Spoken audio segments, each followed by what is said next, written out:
আজ জুমার দিনে বাড়াতে আকাশের দিকে তাকিয়ে এই দোয়াটি ৭০ বার পড়ুন। ৭০ বছরের গুনাহ মাফ হবে, পাহাড় পরিমাণ ঋণ পরিশোধ হবে, গায়েবে সাহায্য আসবে, দোয়া কবুল হবে। জুমার দিন এমনই বরকতপূর্ণ একটি দিন, যে দিনের মধ্যে আল্লাহ পাক রব্বুল আলামিন অসংখ্য অগণিত নারী পুরুষদেরকে ক্ষমা করে দেন, তাদের দোয়াকে কবুল করেন। দিন বিশেষ একটি মুহূর্ত রয়েছে, সময় রয়েছে। কোনো মুমিন বান্দা বান্দি, কোনো নারী পুরুষ যদি আল্লাহ তাআলার প্রতি ভরসা রেখে রব্বুল আলামিনের দরবারে রুনাজারি করে, দোয়া করে, আল্লাহ তাআলা তার দোয়াকে কবুল করেন। আল্লাহ পাক রব্বুল আলামিন তার হাজতসমূহকে পূরণ করে দেন। জুমার দিনের বিশেষ ফজিলত আল্লাহ তাআলা বর্ণনা করেন, ইয়া আইয়ুহাল্লাযীনা আমানু ইযা নুদিয়া লিস-সালাতি মিন ইয়াউমিল জুমআতি ফাসআউ ইলা যিকরিল্লাহি ওয়া যারুল বাই' যালিকুম খায়রুল লাকুম ইন কুনতুম তা'লামুন। হে মুমিনগণ, জুমার দিনে যখন জুমার নামাজের আজান দেওয়া হয়, তখন তোমরা আল্লাহ তাআলার স্মরণে নামাজের উদ্দেশ্যে মসজিদে চলে যাও এবং বেচাকেনা বন্ধ করো। এটা তোমাদের জন্য উত্তম, যদি তোমরা উপলব্ধি করতে পারো। আল্লাহ তাআলার কাছে নামাজের চেয়ে প্রিয় আর বস্তু নেই। এই জন্যই নামাজের ব্যাপারে এত তাকিদ রয়েছে। সপ্তাহে 7 দিন, তার মাঝে শুক্রবার সর্বশ্রেষ্ঠ দিন, কেননা এই দিনে সবচেয়ে বেশি নিয়ামত আল্লাহ তাআলা মানুষকে দান করেছেন। নবী করিম সাল্লাল্লাহু আলাইহি সাল্লাম বলেছেন, জুমার রাত নূরে ভরপুর রাত, জুমার দিন নূরে ভরপুর দিন। রাসূলুল্লাহ সাল্লাল্লাহু আলাইহি সাল্লাম আরও বলেন, যে মুমিন বান্দার মৃত্যু জুমার দিনে অথবা রাতে হয়, আল্লাহ তাআলা তাকে কবরের ফিতনা, কবরের সওয়াল জবাব, কবরের আযাব থেকে নিরাপত্তা দান করেন। আল্লাহ তাআলার কাছে জুমার দিন অপেক্ষায় ভালো আর দিন নেই। এই দিনে এমন একটি সময় আছে, কোনো মুমিন বান্দা আল্লাহ তাআলার কাছে কোনো কিছু কামনা করে, বাসনা করে, আল্লাহ তাআলা তাই তাকে প্রদান করেন, যেটা তার জন্য কল্যাণকর। তাই জুমার দিন রব্বুল আলামিনের দরবারে রুনাজারি করব, প্রার্থনা করব, দোয়া করব, আল্লাহ তাআলা আমাদের হাজতসমূহকে পূরণ করে দেবেন। জুমার দিনের বিভিন্ন আমলের কথা হাদিসে উল্লেখ রয়েছে। এর মধ্যে থেকে ফজিলতপূর্ণ একটি আমল হলো জুমার দিন সূরাতুল কাহাফ তেলাওয়াত করা।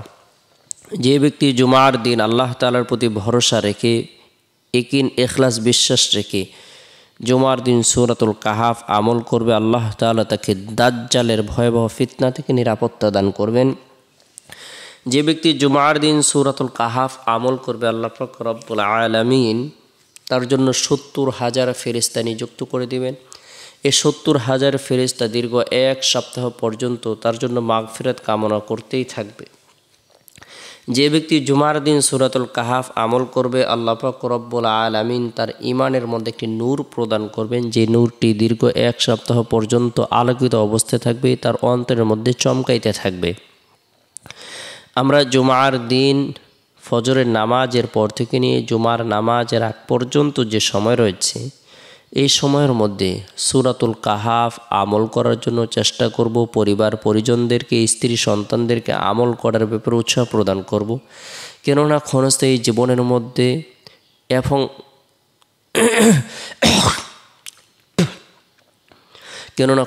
জীবনের মধ্যে এবং আখিরাতের জিন্দেগির মধ্যে কোনো ব্যক্তি যদি সুখ চায়, শান্তি চায়, আরাম আয়েশ চায়, সফলতা চায়, তাহলে তার জন্য উচিত হলো নেক কাজ করা, নেক আমল করা, ঈমান আমল ঠিক করে চলার জন্য চেষ্টা করা।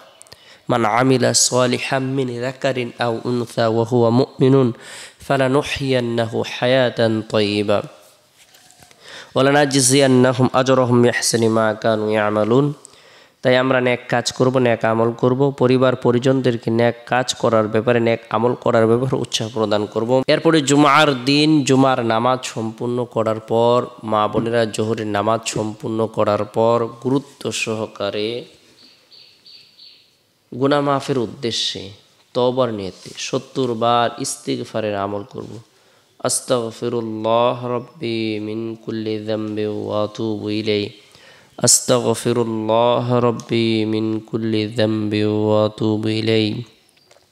যে ব্যক্তি খাঁটি দিলে তওবার নিয়তে ইস্তিগফারের আমল করবে, আল্লাহ তাআলা তার জীবনের যত গুনাহ আছে, সগীরা কবিরা, জাহিরি বাতিনে, শিরিক বিদাত, ইচ্ছায় অনিচ্ছায়, গোপনে প্রকাশ্যে, যদিও তার গুনাহ 70 বছরের হয় না কেন, 80 বছরের হয় না কেন, 90 বছরের হয় না কেন, আল্লাহ তাআলা সকল গুনাহকে মাফ করে দেবেন। ইস্তিগফারের আমল করার পরে বরকতপূর্ণ এই দোয়াটি আকাশের দিকে তাকিয়ে 70 বার আমল করার জন্য চেষ্টা করব। রব্বানা ফাগফির লানা যুনুবানা ওয়া কাফির আন্না সাইয়্যাতিনা ওয়া তাওয়াফানা মাআল আবরার। রব্বানা ফাগফির লানা যুনুবানা ওয়া কাফির আন্না সাইয়্যাতিনা ওয়া তাওয়াফানা মাআল আবরার। আমাদের রব, আমাদের সকল গুনাহ মাফ করো এবং আমাদের সকল দোষ ত্রুটি দূর করে দাও, আর আমাদের মৃত্যু দাও নেককার লোকদের সাথে। সূরা আলে ইমরান আয়াত নং 193। এই দোয়াটি আমরা করব। রব্বুল আলামিন আপনার আমার জীবনের সকল গুনাহকে মাফ করে দেবেন। আল্লাহ তাআলা পাহাড় পরিমাণ ঋণ পরিশোধের ব্যবস্থাপনা করে দেবেন। বান্দা যখন আল্লাহ তাআলার দরবারে তওবা করে, ইস্তিগফারের আমল করে, আল্লাহ তাআলা তার ধারণার বাইরে রিজিক প্রদান করেন। তাই বরকতপূর্ণ এই আমলগুলো আমরা একাগ্রতার সাথে মনে প্রাণে বিশ্বাস রেখে করব। রব্বুল আলামিনের দরবারে রুনাজারি করব, প্রার্থনা করব। আল্লাহ তাআলা দোয়ার বরকতে কঠিন ও জটিল বিপদ দূর করে দেবেন, ভাগ্যকে পরিবর্তন করে দেবেন। এরপরে জুমার দিন আসরের নামাজ সম্পূর্ণ করার পর ফজিলতপূর্ণ একটি আমল করব। সেটি হলো রসুলের প্রতি মহাব্বত রেখে, ভালোবাসা রেখে দুরুদের আমল করব। আল্লাহুম্মা সাল্লি আলা মুহাম্মাদিন নবিয়্যিল উম্মি ওয়া আলা আলিহি ওয়া সাল্লিম তাসলিমা। আল্লাহুম্মা সাল্লি আলা মুহাম্মাদিন নবিয়্যিল উম্মি ওয়া আলা আলিহি ওয়া সাল্লিম তাসলিমা। যে ব্যক্তি জুমার দিন একাগ্রতার সাথে আসরের নামাজ সম্পূর্ণ করার পর বরকতপূর্ণ এই দুরুদের আমল করবে, আল্লাহ তাআলা তার 80 বছরের সগীরা গুনাহকে মাফ করে দিবেন। আল্লাহ তাআলা তাকে বিপদ আপদ থেকে, বালা মুসিবত থেকে নিরাপত্তা দান করবেন, হেফাজত করবেন। দুরুদের আমল করব। এরপরে রব্বুল আলামিনের দরবারে বরকতপূর্ণ মুহূর্তের মধ্যে প্রার্থনা করব, হায়াত বৃদ্ধির উদ্দেশ্যে, রিজিক বৃদ্ধির উদ্দেশ্যে, ধন দৌলত বৃদ্ধির উদ্দেশ্যে, সম্মান ইজ্জত বৃদ্ধির উদ্দেশ্যে আল্লাহ তাআলা যেন সকল ধরনের বিপদ আপদ থেকে নিরাপত্তা দান করেন।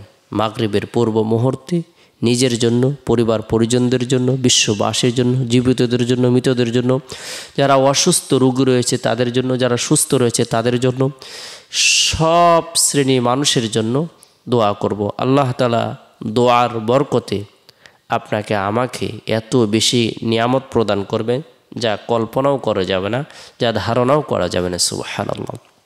তাই দোয়া করব। এরপরে জুমার দিন শেষ হওয়ার পর যে রাত আসে, রাতটি হলো ফজিলতপূর্ণ একটি রাত। এই রাতের মধ্যে বিশেষ করে এশারের নামাজ সম্পূর্ণ করার পর আমরা তাসবিহ হাতে নিয়ে আল্লাহ তাআলার পবিত্রতা বর্ণনা করব। সুবহানাল্লাহ 33 বার, আলহামদুলিল্লাহ 33 বার, আল্লাহু আকবার 34 বার, অর্থাৎ আল্লাহর পবিত্রতা বর্ণনা করব, আল্লাহর প্রশংসা বর্ণনা করব, আল্লাহর বরত্বকে স্বীকার করব। এই তাসবিহ তাহলিল তাহমিদ পাঠের মাধ্যমে বান্দা যখন আল্লাহর প্রশংসা করে, পবিত্রতা বর্ণনা করে, বরত্বকে স্বীকার করে, আল্লাহ তাআলা খুবই খুশি হন, আনন্দিত হন।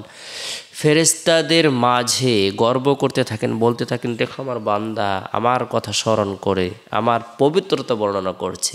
ফেরেশতারা তোমরা সাক্ষী থাকিও, আমি আমার বান্দার জন্য যেটা কল্যাণকর সেটাই প্রদান করব। সুবহানাল্লাহ।